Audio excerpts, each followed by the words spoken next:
next author is Christina Delia. She received her BFA in writing for film and television from the University of the Arts here in Philadelphia. Her work can be found in the anthologies In 1 Year and Out the Other, and Random Acts of Malice, the best of Happy Woman magazine. Well, that sounds good. She also writes the satirical wedding advice column Bride Dish with Mags and Dags for Happy Woman magazine. Christina currently resides in central New Jersey with her husband, Robert. So welcome, Christina. Thank you. I actually have two pieces, the piece from the magazine and a very, very short piece. So I'll start with the magazine. Can you hear me? Okay. A robbery. Oh, Okay. Let me help you. I'm kind of short. Thank There you. we go. Thank you. Todd steals things. He takes tips off wet diner tables, jerks the bills from underneath the water glass you purposefully placed over them. You say, "Don't do that," but your voice is passive and no match for his muscles. He has worked jobs that scare you, jobs where he has shoved people out of nightclubs and menaced trees with axes. He is the only wayward art school lumberjack you have ever met, and it is your life's mission to concoct his pancake piles. He went by Toad during his cover band years. 17 reinterpretations of the same Quiet Riot song later, here you are. Toad's band was the John Goodman arachnophobia experience. Toad likes movies where insects best humans. Molly, he says, you relax. Your name is not Molly, but that is Todd's definition of a little baby girl name. Molly wants an ice cream cone, don't she? Go ahead, Molly. Tell the big badass manager that our man stole an orange.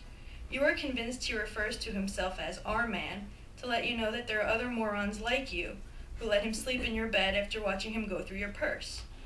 You are convinced that he belongs mostly to himself, while you have the submissive misfortune of being his. What happened to your feminist theory textbooks? Todd sold them. What did he do with the money? Todd bought pills. Why did he? Don't question our man. So you make do. You stop keeping a diary after Todd sells it on eBay.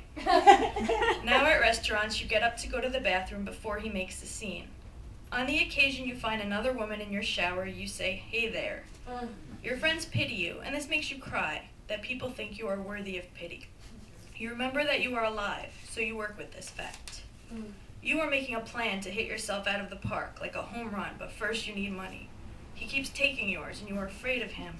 Not just because he talks to himself in the kitchen when he thinks you're sleeping, but also because he talks to himself while hovering over your bed when he thinks you're sleeping.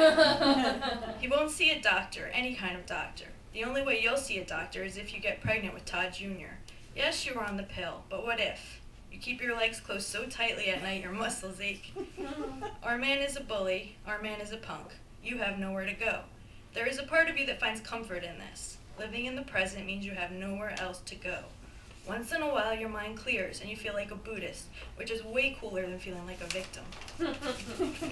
You are not fighting back because you are a planner. Little outbursts will have him suspecting. You don't want to awaken his inner Toad. You pack bras and panties in small yellow supermarket bags and toss them in the trunk of your car. Soon you will have the balls, no, the breasts, to pack the big-ticket items, sweaters, a pair of dress slacks. Now he wants to get on your medical insurance. The two of you should get married. Molly, there's nothing I wouldn't steal for you, he says. You thank him for his proposal and take a deep breath. Somewhere, beneath the curves of your female form, probably above the hips, is a star. It's kind of like a soul, but a little less passive. It's a Holy Spirit, divine inner compass, and it's telling you, get the hell out into the universe, darling. Make something of this flesh gift, this life.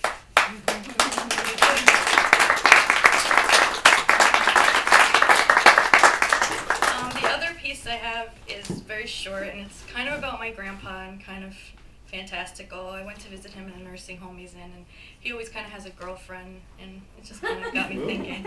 But this is called Grandpa's Wives. Grandpa is like Bluebeard, except he is mostly white. He takes wives, although I am not certain he knows what to do with them. In a way, he is like those zany souls who harbor illegal cheetahs and lion cubs in their colonials and ranches. Animal Planet is always on, and the creatures become as commonplace as Whirlpool and Cuisinart appliances. The alligator curls up next to your margarita machine. Grandpa is getting married again. This is what we know about Grandpa's wives. Dorothy wore rubies. Alice asked questions. Wendy waited ever so patiently. For what? It's hard to say. What were you waiting for, Wendy? Now there is cold cream from the department store. Now there are coins over your eyes. Dorothy gained 10 pounds when she was alive and fretted.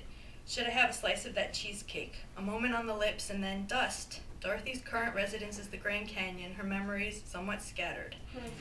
Alice asked questions. She wanted to know why the wise got older, more useless, but Grandpa stays the same. He is a sagging flesh riddle, not young, but old to a point.